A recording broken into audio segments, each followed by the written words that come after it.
सभी को जय मसीह की। प्रभु आप सभी को बहुत आशीष दे। जैसा कि लिखा है गलातियों उसका 6 और 7 में कि धोखा ना खाओ, परमेश्वर ठट्टों में नहीं उड़ाया जाता, क्योंकि मनुष्य जो कुछ बोता है वही काटेगा। और आज हम देखेंगे ऐसे 9 लोगों के विषय में जिन्होंने परमेश्वर का मजाक बनाया और फिर उनके साथ क्या हुआ। हमारी लिस्ट में पहले नंबर पर हैं जॉन लेनन। जॉन लेनन का जन्म 9 अक्टूबर 1940 यूके के लिवरपूल में हुआ। ये एक इंग्लिश गायक थे और उनका प्रसिद्ध ग्रुप था जिसका नाम था द बीटल्स। इस नाम से ये बहुत फेमस ग्रुप था। 1966 में एक अमेरिकन मैगजीन के इंटरव्यू में उन्होंने कहा कि Christianity will and it will disappear, यानी मसीहत खत्म हो जाएगी और पूरी दुनिया से खत्म हो जाएगी।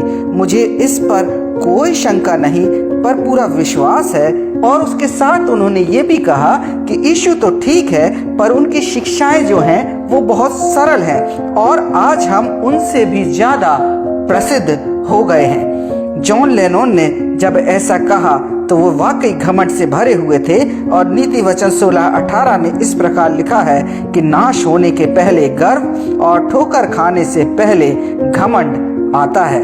1980 8 दिसंबर को उनके ही एक फैन के द्वारा तो ऊपर गोलियां चलाई गई और 6 बार गोलियां चलाई गई और उसमें न सिर्फ उनका पूरा बैंड जॉन लेनन भी उसमें मारे गए। और उस समय जब जॉन लेनन मारे गए उनकी उम्र सिर्फ 40 वर्ष थी और उसके साथ ही पूरा बैंड वो खत्म हो गया। हमारी लिस्ट में दूसरे नंबर पे हैं प्रेसिडेंट ऑफ ब्राजील, टैनक्रेडो नेवेस इनका नाम था। जब ब्राजील में 1985 को प्रेसिडेंट इलेक्शन के चुनाव होने थे उसके पहले एक कैंपेन में नेवेस ने कहा बहुत घमंड से भरकर कि यदि मुझे मेरी पार्टी के द्वारा 5 लाख वोट मिल जाते हैं तो मुझे परमेश्वर भी प्रेसिडेंट बनने की कुर्सी से नहीं हटा सकता। और ऐसा ही हुआ, चुनाव हुआ, 5 लाख से अधिक वोट नेवेस को मिले, वो जीत भी गए। दूसरे दिन शपथ थी, उसके एक रात पहले वे ऐसे बीमार पड़े कि डॉक्टर भी पता नहीं लगा पाए कि नेवेस को क्या बीमारी है और वे उस बीमारी के कारण उनकी मृत्यु हो गई। तीसरे नंबर पर हैं काजुजा। काजुजा जो ब्राजीलियन सिंगर हैं और ये गीत भी लिखते थे। 4 अप्रैल 1958 को इनका जन्म हुआ। एक शो के दौरान सिगरेट पीते हुए उन्होंने अब उस सिगरेट का धुआं आसमान की तरफ उड़ाते हुए कहा परमेश्वर ये तुम्हारे लिए। और उसके बाद कुछ ही महीनों के बाद उन्हें लंग कैंसर हो जाता है। उस लंग कैंसर से उनकी मौत होती है। ये शोहरत, उनका पैसा उन्हें बचा नहीं पाया और वे उस समय महज 32 साल के थे। हमारी लिस्ट में चौथे नंबर पे हैं मैरिलिन मोनरो। हॉलीवुड की मशहूर एक्ट्रेस, मॉडल और जानी मानी गायिका थी। एक बार एक शो प्रेजेंटेशन के समय उनकी मुलाकात प्रभु के दास डॉक्टर बिली ग्राहम से होती है। प्रभु के दास ने कहा परमेश्वर की आत्मा ने आपके पास मुझे भेजा है ताकि मैं आपको सुसमाचार सुना सकूं।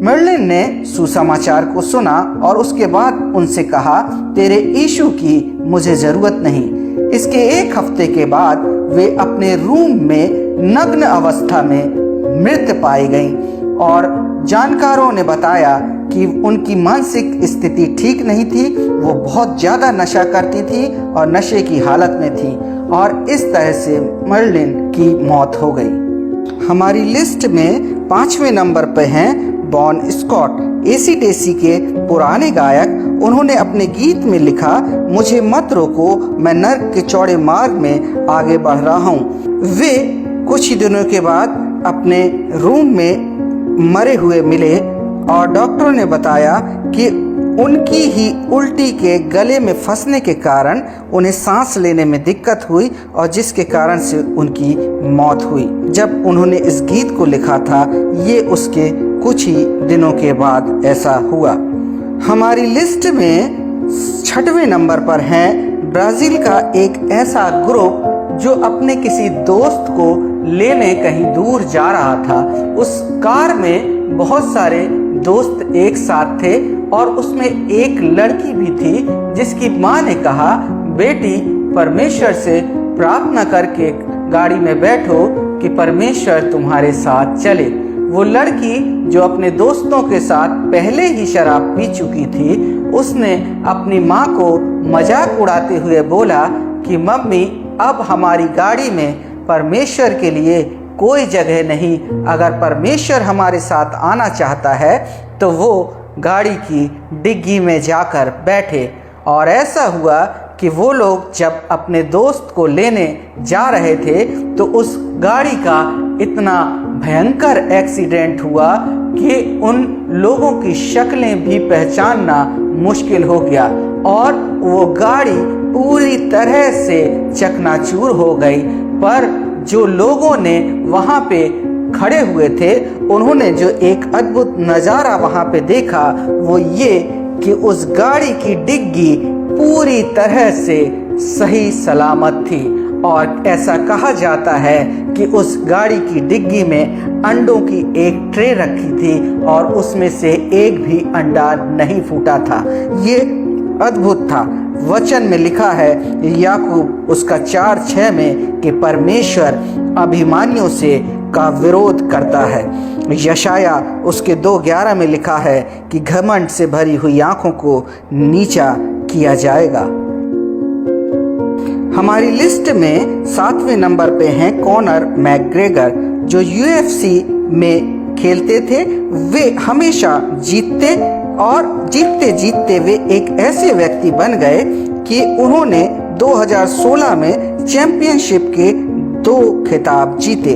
पर तब इनके मन में घमंड आ चुका था क्योंकि ये लगातार जीत रहे थे।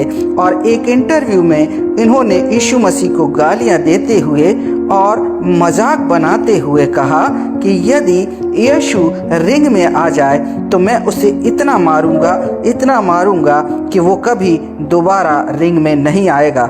इस 2016 के इंटरव्यू के बाद वे स्वयं हारने लगे और उनका कैरियर पूरी तरह से खत्म हो गया। और कुछ मैच तो वे ऐसी पिटाई खाकर हारे कि उन्हें हॉस्पिटल में 3-3, 4-4 दिन एडमिट होना पड़ा और उसके बाद वो कभी भी रिंग में नहीं जीते। हमारी लिस्ट में 8वें नंबर पे हैं केथ थर्मन, जिन्होंने मैनी पैक्यू को बहुत ही गंदा बोला।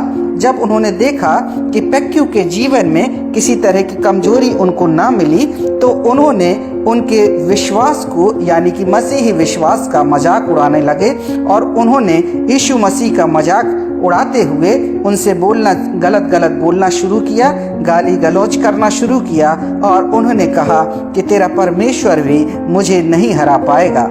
और जब दोनों रिंग में आमने सामने आए तो पैक्यू ने केथ को बुरी तरह से हराया और उसके बाद केथ कभी भी फाइट नहीं जीते और बुरी तरह से हमेशा हारते रहे। और फिर उन्होंने कभी भी यीशु को भी गलत नहीं बोला क्योंकि वे जानते थे कि मैंने यीशु को गलत बोला था और मैं फिर उसके बाद कभी जीत नहीं पाया।